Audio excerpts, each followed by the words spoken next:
নমস্কাৰ মই মৃন্ময় বৈশ্যই সকলোকে এটা নতুন ভিডিও আৰু এটা নতুন চেনেললৈ স্বাগতম জনাইছো এই ভিডিওটোত 3 ঘণ্টা কিদৰে পঢ়ি ছাত্ৰ ছাত্ৰীসকলে 90% বা 90% ৰ ওপৰত পাব পাৰি সেই বিষয়ে মই আলোচনা কৰিম ষ্ট্ৰেটেজিজ কম মোটিভেশন অকল নিদিও ষ্ট্ৰেটেজি কম গতিকে ভিডিওটো শেষলৈকে চাই থাকিবা আৰু এই ভিডিওটো মই অকল ধৰা ভিউজ বঢ়াবলৈ থাম্বনেইলত কিবা এটা লিখি দিয়া নাই গোটে ভিডিওটো শেষলৈকে চোৱাৰ পিছত গম পাবা নিজৰ এটা বিলিভ আহিব যে এনেকৈ পঢ়িলে ভাল এটা ৰিজাল্ট কৰিব পাৰি ভিডিওটো মই কৰাৰ আগত বহুকেইটা আৰ্টিকল পঢ়িছো বহুকেইটা ইউটিউব ভিডিও চাইছো আৰু লগতে বহুতকেইটা ভাল ষ্টুডেন্টৰ লগতো কথা পাতিছো গতিকে গোটেইখিনি কথা সাঙৰি এই ভিডিওটোত ক'বলৈ চেষ্টা কৰিম এটা ৰুল এটা আছে যে big hour strategy big hour strategy মানে হল সোয়া চাই যাবা ভিডিওটো শেষলৈ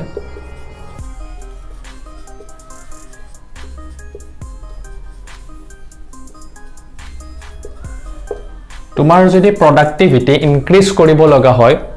আমি বিগ আৱাৰ ল'ব লাগিব কিছুমান সকলোৱে লাইফত তাৰে তোমালোকে 3 আৱাৰ মই তো 3 আৱাৰ কৰি দিছো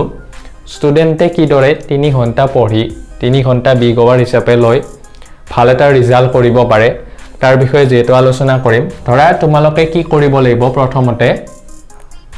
24 ঘণ্টাৰ পৰা এটা দিনৰ পৰা তোমালোকে 3 ঘণ্টা ল'ব লাগিব তোমালোকৰ ভাল লগা 3 ঘণ্টা তোমালোকে যেটো সময়ত পঢ়ি ভাল লাগে তাৰ পৰা তুমি 3 ঘণ্টা লৈ লোৱা ধৰা মই কলো 6 to 7 am মৰ্নিং তুমি এখিনি টাইম ললা তাৰ পিছত আবেলি তুমি 5 to 6 pm পঢ়িলা ললা আৰু 9 to 10 pm ললা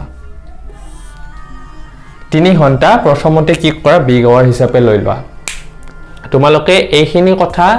দিনটোৰ আগদিনাই প্লেনিং কৰিব লাগিব ঠিক আছে সদায় ৰাতি এটো প্লেনিং কৰিবা তাৰ পিছত বিগ আৱাৰ ষ্ট্ৰেটেজি মানে হল বিগ আৱাৰ মানে হল এই বিগ আৱাৰখিনিত তুমি যদি নিজকে যদি মানে একদম লিমিটলৈকে পুশ কৰিব পাৰা তোমালোকে সাকসেস হ'বা মানে তোমাৰ লিমিটলৈকে পুশ কৰিব লাগিব নিজকে কিমান প্ৰডাক্টিভিটি দিব পাৰা হেতুলৈকে পুশ কৰিব লাগিব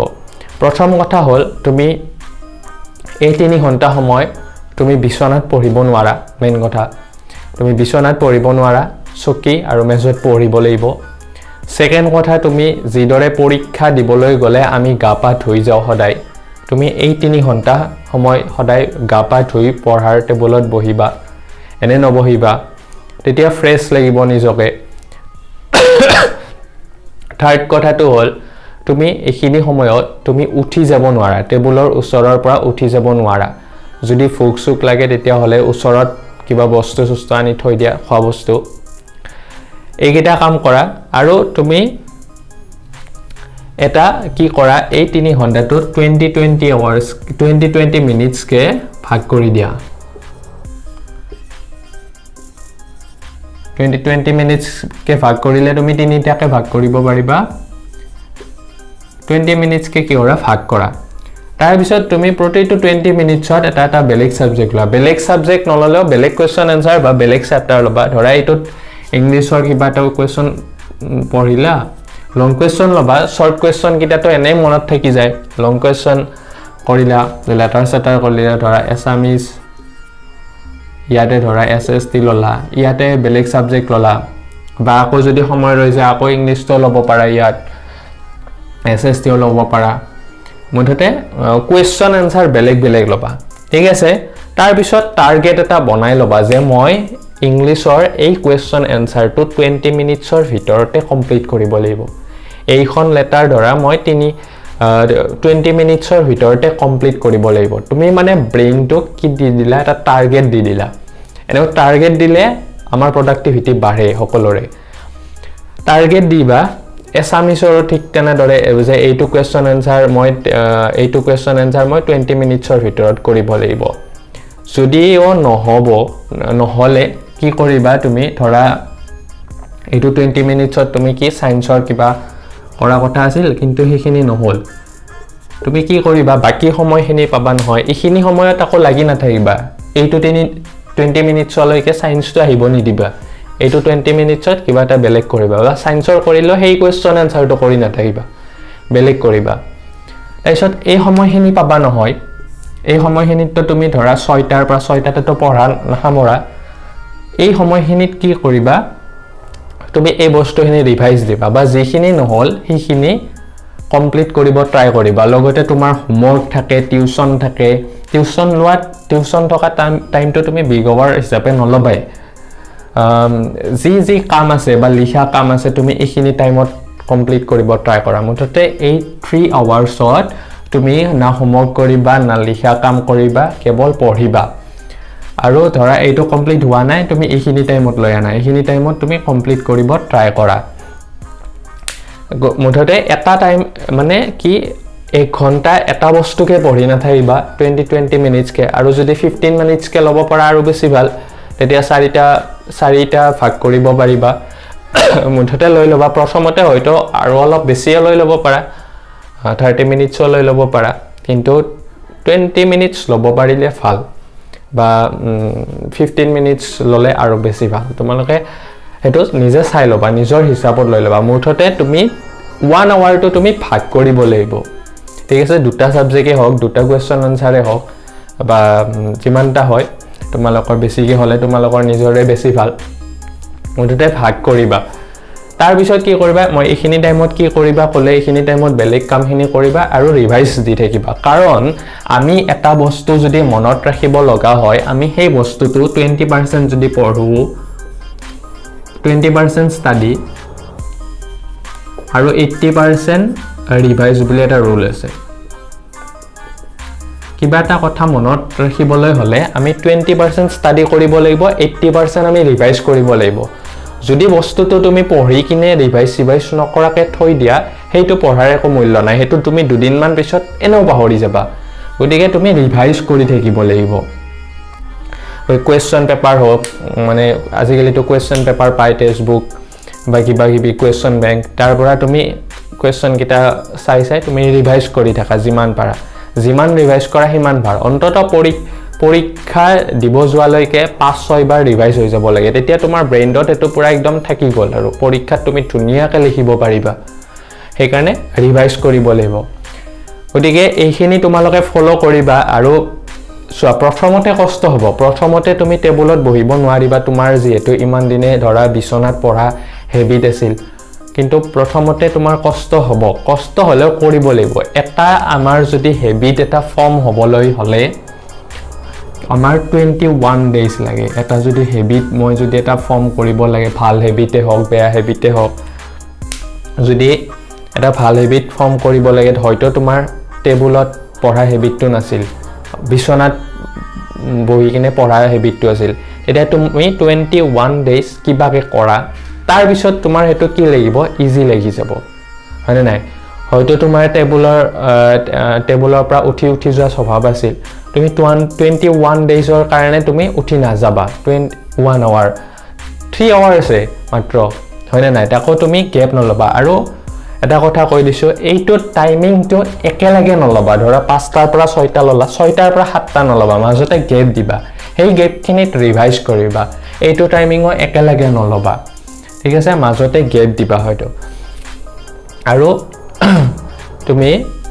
এই ৰুলটো ফলো কৰিবা যে মই এটো কথা কৈছিলো যে 21 ডেজত আমাৰ এটা হেবিট ফৰ্ম হৈ যায় সেই কাৰণে যি কোনো কাম বেয়া কাম বিলাক 21 ডেজৰ কাৰণে কৰিব নালাগে হেতু তোমাৰ জীৱনৰ কাৰণে এটা হেবিট হৈ যাব আৰু ভাল কাম সদায় 21 ডেজৰ কাৰণে আমি ট্ৰাই কৰিব লাগে তেতিয়া নিজে হেতু কি হৈ যায় 21 ডেজৰ পিছত আমাৰ ইজি লাগি যায়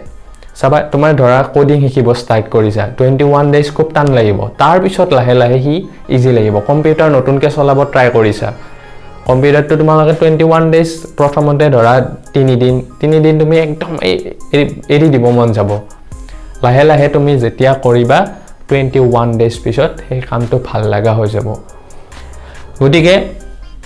এইখিনি কথা কলো এইখিনি কথা তোমালোকে 21 ডেজ কৰা তাৰ পিছত তোমালোকৰ নিজৰ প্ৰডাক্টিভিটি চোৱা তাৰ পিছত মোক কমেন্ট কৰি জনাবা যে কমেন্ট কৰি মেছেজ ডিএম কৰি হক জনাবা যে প্ৰডাক্টিভিটি বাঢ়িছে নে লাভ হৈছে নে নাই জনাবা মুঠতে মই এটোৱে বিচাৰো তোমালোকে এনেকৈ পঢ়ি চোৱা তোমালোকে কম সময়ত বহুত আয়ত্ত কৰিব পাৰিবা এতিয়া মানে কি কম সময়ত আমাৰ বেছিকে প্ৰডাক্টিভিটি লাগে কাৰণ এতিয়া চোৱা সব ষ্টুডেন্ট বিলাকে চোৱা মানে বাহিৰৰ ষ্টুডেন্ট বিলাকে কিবা নহয় কিবা এটা শিকি থাকে হয়তো কোডিং শিকিব হয়তো কিবা মিউজিক শিকিব সৰু সৰু কালতে বহুত কিবা কিবি জনা হৈ যায় আজিকালি চাবা সৰু বাচ্চা বিলাকে তোমাৰ এডিটিং জানে কাৰণ তেওঁলোকে কি মোবাইলটোত চাই চাই আমি বহুত কথা শিকিব পাৰো হয়নে নাই কিন্তু তোমালোকে 3 আৱাৰত তোমালোকে মোবাইলটো নিটিপিবা now you have to do the work in the non notification zone notification যদি অন হৈ থাকে নোটিফিকেশন যদি আহি থাকে তুমি ভালদৰে কনসেন্ট্ৰেট কৰিব নোৱাৰিবা এই কাৰণে মোবাইলটো মই বিচাৰো তোমালোকে সুইচ অফ কৰি থৈ দিয়া নহলে মাক দি দিয়া নহলে তোমালোকে ফ্লাইট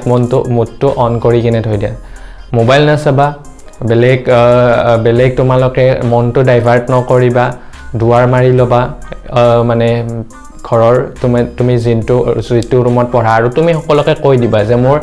এইটো হল বিগ আৱাৰ টাইম আৰু এই বিগ আৱাৰ টাইমত যাতে মোক কোনো ডিস্টাৰ্ব নকৰে আৰু তোমালোকে যদি ধৰা বলে হাল্লা হৈ থাকে ওচৰত বেলেগে ডিস্টাৰ্ব কৰি থাকে ভাইটি ডিস্টাৰ্ব কৰি থাকে তেতিয়া তোমালোকে ৰাতিপুৱা লৈ লোৱা ৰাতিপুৱা যিটো সময় হয়তো নুঠে হয় না নাই ঘৰৰ মানুহে যেতিয়া শুই থাকে বা যেতিয়া শুবলৈ যায় ৰাতি লৈ লোৱা মুঠতে তোমালোকে একদম মানে কনসেন্ট্ৰেট কৰি কিনে 3 ঘণ্টা পঢ়া প্ৰডাক্টিভিটি নিজে নিজে বাঢ়িব আৰু বাকিখিনি সময়ত বহুত কাম কৰিব পাৰিবা তেতিয়া তোমালোকে হয়তো এডিটিং শিকিব মন আছে এডিটিং শিকা মুঠতে তোমালোকে স্কিল বিলাক ডেভেলপ কৰা অদৰকাৰী কামত টাইম ওয়েষ্ট নকৰিবা কাৰণ দুনিয়াখন চেঞ্জ হৈ গৈ আছে এতিয়া তোমাৰ আগতে তোমাৰ 50 বছৰলৈকে যেটো কাম কৰিব পৰা নাছিল হেতু কাম 21 ইয়াৰ্ছৰ লৰাই কৰি আছে হয়তো ক্লাস 9 ৰ লৰাই কৰি আছে কিছুমান ষ্টুডেন্ট আছে তোমাৰ স্কুল লেভেলতে হিয়তে লাখ টকা ইনকাম কৰি আছে কেনেকৈ ইনকাম কৰিছে হিয়তে কিবা এটা স্কিল এটা ডেভেলপ কৰিছে গতিকে মই বিচাৰো যে তোমালোকে স্কিল ডেভেলপ কৰা নিজকে মানে স্কিলফুল এজন ব্যক্তি বনোৱা কাৰণ আমি সদায় চৰকাৰৰ ওপৰত ডিপেন্ড হৈ থাকিব নোৱাৰো এতিয়া চৰকাৰৰ ওপৰত ডিপেন্ড হৈ আছে 10 বছৰ পিছত চৰকাৰে তোমাক চাকৰি নিদিয়ে সো প্ৰাইভেটাইজেশ্যন হৈ যাব আৰু প্ৰাইভেটাইজেশ্যন হলে প্ৰাইভেট কোম্পানী বিলাকক অকল স্কিলফুল লৰা ছোৱালী বিলাকে চাকৰি পাব এতিয়া তোমাক স্কিল দৰকাৰে হ'ব গতিকে এতিয়াৰ পৰা গ্ৰো আপ কৰা আৰু দুটা কাম একেলগে নকৰিবা খেলিছা খেলাৰ টাইমত পঢ়া নহয় পঢ়িছা পঢ়াৰ টাইমত খেলাৰ কথা চিন্তা নকৰিবা বা মোবাইলটোৰ কথা চিন্তা নকৰিবা মোবাইলত কিবা এটা ভিডিও চাইছা ভালকে ভিডিওটো চোৱা তাতে আৰু পঢ়াৰ কথা ভাবি লাভ নাই হয় না নাই পঢ়া সময়খিনিত পঢ়িবাই তেতিয়া তোমালোকে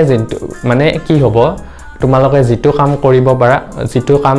কৰা হেতু কামত কনসেন্ট্ৰেট হ'বা গতিকে এনেকুৱা ধৰণৰ কথাবিলাক ক'বলৈ ট্ৰাই কৰিম এইটো চেনেলত নতুনকে চেনেলটো খুলিছো তোমালোকে সাপোৰ্ট কৰিবা আৰু যিখিনি কথা মই এতিয়া ধৰা শিকিছো 26 ইয়াৰ্ছত শিকিছো সেইখিনি কথা মই ভাবো তোমালোকে এতিয়া শিকা 26 ইয়াৰ্ছত তোমালোকে এজন সাকসেসফুল মানুহ হোৱা ধন্যবাদ